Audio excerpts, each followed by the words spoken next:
নমস্কার, আমি অ্যাস্ট্রোলজার মনীষা শাস্ত্রী বলছি।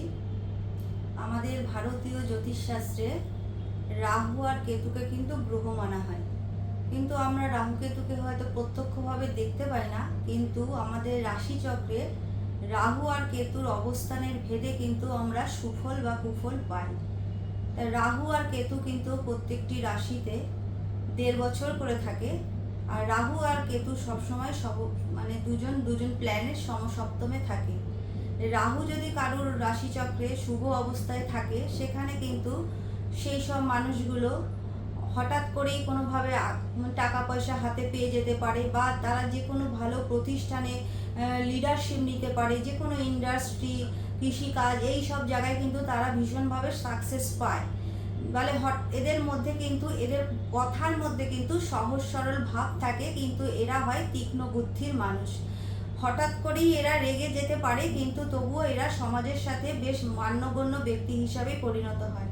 কিন্তু যদি রাহু কোনো রাশিচক্রে খারাপ থাকে, যদি রাহু নিচস্থ রবি, তারপরে হচ্ছে মঙ্গল বা শনি এইসবের সাথে বসে, বা কোনোভাবে অশুভ নক্ষত্রে থাকে, সেখানে কিন্তু সেই সব জাতক জাতিকাদের ক্ষেত্রে জীবনটা ভীষণভাবে যন্ত্রণাদায়ক হয়ে যায়, কারণ তারা নানা দিক থেকেই সমস্যায় পড়ে। রাহু আর কেতুর যদি অবস্থান ভালো না হয়, এদের ডিগ্রির যদি ভালো না হয়, এরা যদি অশুভ নক্ষত্রে থাকে, গ্রহগত পজিশনে এদের সাথে যদি নিচস্থ গ্রহরা থাকে, তখন কিন্তু বিভিন্ন জায়গা থেকে এরা ঝামেলায় পড়ে, অশান্তিতে পড়ে। তারপরেও দেখা যায় বিভিন্ন কারণে এদের কিন্তু মিথ্যে মামলায় ফাঁসিয়ে দেওয়া হয়। তারপরেও এরা যে কোনো জায়গায় যায়, সেখান থেকে মান সম্মানটা পায় না। তারপরেও যেটা দেখা যায়, এইসব জাতক জাতিকার ক্ষেত্রে অহেতুক লসেস, শরীরের জায়গায় নানান দিক থেকে কিন্তু রোগ দেখা দিতে পারে এই রাহু আর কেতুর অশুভ অবস্থানের জন্যে।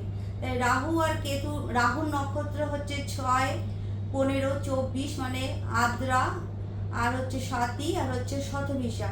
তা আপনারা আপনাদের রাশিচক্রটাকে দেখে নিন, রাহু আর কেতুর অবস্থানটা কিভাবে আছে। অনেক সময় এ রাহু যে 18 বছরের দশাটা চলে, যদি শুভ অবস্থায় থাকে, তাহলে কিন্তু এই রাহু অনেক কিছু দিয়ে যাবে।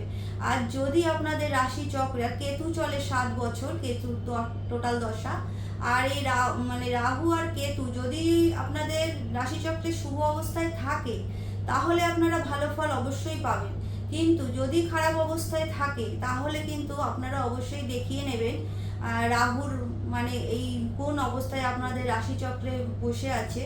আপনারা রাহুর জন্যে সরস্বতী দেবীকে অবশ্যই ওং ঐং সরস্বতী দেব্য নমঃ এই মন্ত্রটি জপ করতে পারেন। একটি করে নীল ফুল ওনার চরণে অবশ্যই অর্পণ করতে পারেন। মা দুর্গাকে আপনারা ডাকতে পারেন, ওম হ্রিং দুর্গে রক্ষণী রক্ষণী সোহা। রাহু খারাপ থাকলে কিন্তু আপনারা যদি এই মন্ত্রগুলো রেগুলার জপ করেন, অবশ্যই ভালো ফল পাবেন। এবার রাহু যদি খারাপ হয়ে যায়, সেখানে তো বলা যেতে পারে যে ব্যবসাটা করবেন, অর্থ লস হয়ে যাবে। তারপরেও যে কোনো জায়গার থেকে আপনারা হঠাৎ করে চাকরির ক্ষেত্রেও লসেস হয়ে যেতে পারে, চাকরির ক্ষেত্রেও প্রবলেম আসতে পারে, শত্রু দ্বারা হয়রানি হতে পারে, যে চাকরি চলে যেতে পারে। এরকম কিন্তু ঘটনা অনেক দেখা যায় বাস্তব জীবনে রাহু কেতু খারাপ থাকলে।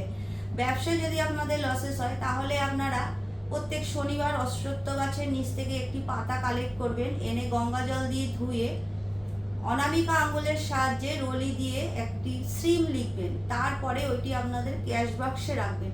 প্রত্যেক শনিবার আপনারা এই পাতাটা চেঞ্জ করবেন, কিন্তু পাতাটা ফেলবেন না, একটা প্লাস্টিকের মধ্যে রেখে দেবেন। বেশ কিছুদিন 18-19টা পড়ার পর আপনারা ওটা গঙ্গায় গিয়ে প্রবাহিত করে দেবেন। আপনারা এতে আর্থিক অনটনের থেকে মুক্তি পাবেন।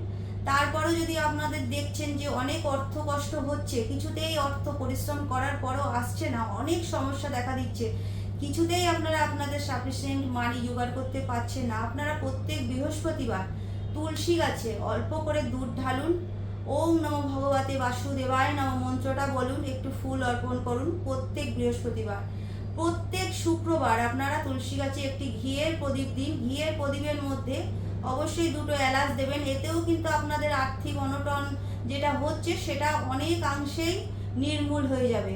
তারপরেও আপনারা বাড়ির আলমারিটা যেখানে আর টাকা পয়সা রাখেন বা গয়নাগাটি রাখেন, একটা লাল রেশমি কাপড়ের ওপরে আপনারা আপনাদের টাকা পয়সা বা গয়নাগাটিগুলো রাখবেন। এতেও আপনাদের শ্রীবৃদ্ধি হবে, এতেও আপনাদের আর্থিক অনটন যেটা চলছে সেটা কিন্তু একদমভাবেই রিমুভ হয়ে যাবে।